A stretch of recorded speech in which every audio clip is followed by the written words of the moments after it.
सवाल ये अब लगातार उठ रहा है कि आखिरकार अब मनीष कश्यप का क्या होगा। कल फिर से सुप्रीम कोर्ट में सुनवाई होनी है, आपने याचिका लगा दी है, तो ऐसे में क्या लग रहा है कब तक रिहाई होने की संभावना है। काफ़ी उनके जो चाहने वाले हैं वो जानना चाह रहे हैं, जो कुछ लोग ये सवाल लगातार कर रहे हैं आखिरकार होगा अब क्या मनीष कश्यप का, क्या 1 साल तक सीधे तौर पर अंदर ही रहेंगे। नहीं, ऐसा नहीं होगा, न्याय मिलेगा। Access to justice for all, हमारा न्याय का जो परिकल्पना है वो होगी साबित।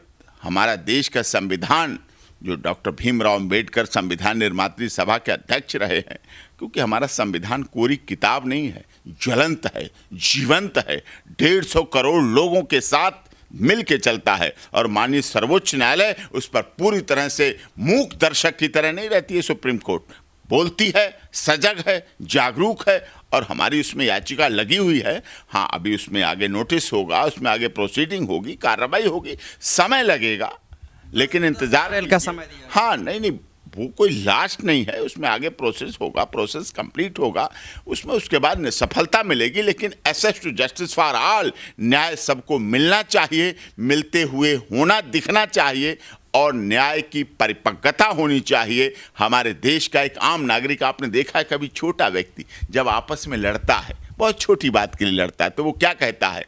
I will see you in court, मैं तुम्हें कोर्ट में देखूंगा, मैं तुम्हें अदालत में देखूंगा। इसका मतलब क्या हुआ? उसका भरोसा है, उसका एक विश्वास है, उसकी विश्वास प्रियता है, उसकी अदालत के प्रति विश्वास है, न्याय के प्रति विश्वास है।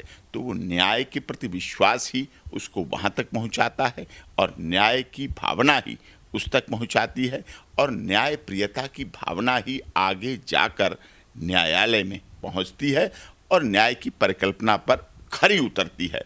जब access to justice for all का फार्मूला हमारे देश में चल रहा है, तो साफ कहा गया है कि 99 दोषी चाहे छूट जाएं, 99 दोषी चाहे छूट जाएं, लेकिन किसी एक निर्दोष को सजा नहीं होनी चाहिए। मैंने दिखाया आपके दर्शकों को, हिंदुस्तान, अमर उजाला, अमृत बाजार पत्रिका, दैनिक जागरण, जी न्यूज, सब चैनल ने दिखाई। कोर्ट के सामने किस प्रकार से प्रस्तुत रखा जाएगा उसे, समय समय पर जहाँ जहाँ जरूरत है उसको रखा जाएगा, और कोर्ट समझेगी और कोर्ट देखेगी। कोर्ट ज्वलंत है, जीवंत है, इसमें कोई शक नहीं, और उसमें समझेगी, देखेगी। सालों में देखा गया कि जब भी कोई पत्रकार, जब भी कोई एक्टिविस्ट सरकार के विरुद्ध में जाकर के कुछ भी अगर बोल देता है, तो उसके ऊपर एनएसए या यूएपीए लगा दिया जाता है। तो इस पे आपकी क्या राय है? नहीं, देखिए, यूपीए, एनएसए, राष्ट्रीय सुरक्षा कानून, इन सब चीज़ों का माननीय सर्वोच्च न्यायालय भी कह चुकी है। अभी जब हाथरस केस चल रहा था, आपको याद होगा, मैं लड़ रहा था, तब भी चेन्नई का एक पत्रकार आया था और उसको मथुरा में गिरफ्तार किया गया था। उस पर भी यही धाराएं लगाई गई थी। लेकिन यहाँ तो नहीं किया गया गलत व्यवहार साउथ के किसी व्यक्ति के साथ, पत्रकार के साथ। यहाँ के पत्रकारों ने तो उसको सम्मान दिया, हम लोगों ने उसको सम्मान दिया और उसे बरी करके यहाँ से भेजा। तो लेकिन लगा दी गई धारा, लेकिन बरी भी हुआ है और निकलेंगे भी। धूल फेंकने से क्या होता है सूरज पर? खुद धूल अपने ऊपर आएगी। और ये बात सब लोगों को पता है कि मनीष कश्यप पर झूठे आरोप लगाना उनके लिए ही अहितकर है, और वो चीज़ें ख़त्म करें, मुख्य धारा में उसे लाएं और उन चीज़ों को स्वीकार करें, तो मनीष कश्यप बाइज्जत बरी भी होगा और रासुका नेशनल सिक्योरिटी एक्ट भी हटेगा, और वो कहीं से इसको प्रूव नहीं कर पाएंगे, किसी तरह से सिद्ध नहीं कर पाएंगे। इस बात को जो मनीष कश्यप ने बाद में कही है, उससे पहले और लोगों ने पहले कह चुके हैं। आपने देखा, पप्पू यादव कह चुके हैं, बिहार विधानसभा के लोग भी कह चुके हैं, बिहार विधानसभा अध्यक्ष भी कह चुके हैं, और सब लोगों को कहने का फर्ज है। देखिए, जनता के चुने हुए प्रतिनिधि हैं, जनता, लोकतंत्र है क्या? जनता की सरकार जनता के द्वारा जनता के लिए बनाई गई, यही तो democracy. We the democracy, we the republic, हम भारत के लोग, we the people of India. क्या है संविधान में? कह रहे हैं we the people of India, हम भारत के लोग, हम भारत के लोग कहते हैं ना। तो संविधान से देश चलता है, अराजकता से नहीं चलता है, दादागिरी से नहीं चलता है, अन्याय से नहीं चलता है। देश चलेगा, मनीष कश्यप बाहर निकलेगा, जेल के ताले टूटेंगे, मनीष कश्यप बाहर आएगा। गलतियां हुई हैं, उसी की तो वो सजा भुगत रहा है। ये जेल, आप सोचिए, मानवाधिकारों का कितना बड़ा हनन हो रहा है, कितना बड़ा हनन है मानवाधिकारों का। 1 महीना हो गया उस बच्चे को, 1 महीना उस बच्चे को हो गया है लगातार पुलिस कस्टडी रिमांड।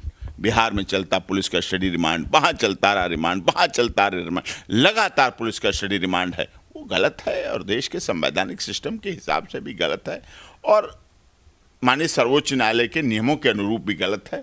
और निश्चित हम लड़ाई जीतेंगे। लड़ाई बड़ी है, लड़ाई लंबी है, लेकिन बिहार और आम जनता, देश की जनता का, देश के प्रवासियों का, पूरी दुनिया के प्रवासियों का हमारे साथ सहयोग है, हमारे साथ साथ है, हमारे साथ इसमें पूरा सहयोग कर रहे हैं। पूरा सहयोग उनका साथ। देखिए आप, बिहार बंद हुआ, बिना किसी मंच के, बिना किसी माला के, बिना किसी माइक के बंद हुआ, बिना किसी प्लेटफार्म के बंद हुआ, बिना किसी राजनीतिक दल के बंद हुआ, बिना किसी सामाजिक संगठन के द्वारा बंद हुआ, बिना किसी काल के बंद हुआ। पूरा बिहार एकदम बंद हुआ। क्यों? लोग चाहते हैं, लोगों का समर्थन है, लोगों का सहयोग है। युवा चाहता है, वृद्ध चाहता है, बुजुर्ग चाहता है, महिलाएं चाहती हैं, बच्चे चाहते हैं, सब चाहते हैं मनीष कश्यप को। मनीष कश्यप के प्रति प्यार है, लोगों का भाव है, भावना है। उस भावना के आधार पर वो लड़ रहा है, लोगों की आवाज़ बन के लड़ रहा है। सबने तो नहीं लिख दिया आपने ट्विटर पर सन ऑफ बिहार। क्या तेजस्वी यादव सन ऑफ बिहार नहीं है? हैं? क्या लालू यादव जी सन ऑफ बिहार नहीं है? क्या राबड़ी देवी डॉटर ऑफ या बहू ऑफ बिहार नहीं है? हैं? नीतीश कुमार बिहार सन ऑफ नहीं है? रविशंकर प्रसाद जी सन ऑफ बिहार नहीं है? कौन नहीं बिहार है? सब कुछ है, लेकिन उसका एक भाव था लिखने का। उसने मनीष कश्यप सन ऑफ बिहार लिखा तो उसका भाव था, लोग उसे सहयोग कह रहे हैं उसके चैनल के माध्यम से, सोशल मीडिया के माध्यम से। और सोशल मीडिया तो ज्वलंत है, जागृत है। आपने देखा कोविड-19 कोरोना पेंडेमिक में सोशल मीडिया ने कितना दिखाया, और सोशल मीडिया और न्यूज़ चैनल के आधार पर उन पर उस समय भी केस रजिस्टर्ड होना शुरू किया। आपको याद दिलाऊं मैं, जब कोविड-19 कोरोना पेंडेमिक चल रहा था 2020 में पहले दौर में, तो आप जैसे सभी चैनल वालों ने खबरें दिखाना शुरू की, शासन प्रशासन के खिलाफ खबरें दिखाना शुरू की। क्योंकि दिखाएंगे, खबरें किसके खिलाफ दिखाई जाएंगी? खबर दिखाई जाएगी शासन के खिलाफ, खबर दिखाई जाएगी प्रशासन के खिलाफ। अगर देश में लाशें पड़ी थीं शमशान घाटों में, तो उन लाशों को आपके चैनल ने दिखाए। अगर लाशों की लाइन गंगा में बह रही थी तो दिखाने का काम किया। अगर लाशें शमशान घाट के आगे लाइन लगी थी, अगर अस्पतालों में लोगों को एम्बुलेंस नहीं मिल रही थी, अगर अस्पतालों के बाहर लोग पड़े थे, कौन दिखाएगा?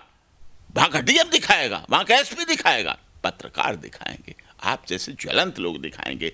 जब वो चीज दिखाएंगे, शासन प्रशासन को बुरा लगेगा। शासन प्रशासन ने एफआईआर रजिस्टर्ड की, उस समय भी कई पत्रकारों के खिलाफ रजिस्टर्ड हुई, लेकिन हमने वो विषय, मेरे पास बहुत फोन आए, बहुत लोगों ने संपर्क किए, एफआईआर भेजी, हमने बहुत महत्वपूर्ण मुद्दा माननीय तत्कालीन चीफ जस्टिस ऑफ इंडिया के सामने मेंशन किया, वहां रखा। और देखिए, दरिया दिली हमारे देश की चीफ जस्टिस ऑफ इंडिया की, उन्होंने स्टैंडिंग ऑर्डर पास किया प्रदेश के सभी डीजीपीज को कि इस दौरान पत्रकारों पर जितने केस रजिस्टर्ड हैं सब वापस करिए, सब फाइनल रिपोर्ट लगाइए, सब खत्म करिए, कोई उस पर नहीं चलेगा। क्योंकि उन्होंने पत्रकारिता के माध्यम से समाज को बदलाव लाने का प्रयास किया है, शासन प्रशासन की कमियों को दिखाने का प्रयास किया है। बुराई करना ये गलत नहीं है। निंदक नियरे राखिए, ये कहावत है। निंदक नियरे राखिए, आंगन कुटी छवाए। निंदा करने वाले को आप पास रखिए, तभी आपका सुधार होगा, तभी आपका परिवर्तन होगा। पंडित जवाहरलाल नेहरू जी प्रधानमंत्री, प्रथम प्रधानमंत्री कहते थे कि विपक्ष होना जरूरी है। तो विरोध वैचारिक होना चाहिए, विरोध वैचारिकता की भाव से होना चाहिए, लेकिन इस तरह से नहीं होना चाहिए कि मनीष कश्यप जैसे विरोध करने वालों पर रासुका लगा दी जाए, गिरफ्तार कर लिया जाए, एक एक महीने पीसी रिमांड लिया जाए, उसके साथ ऐसा गलत किया जाए। ये दुखद है, बहुत दुखद है, ये नहीं होना चाहिए।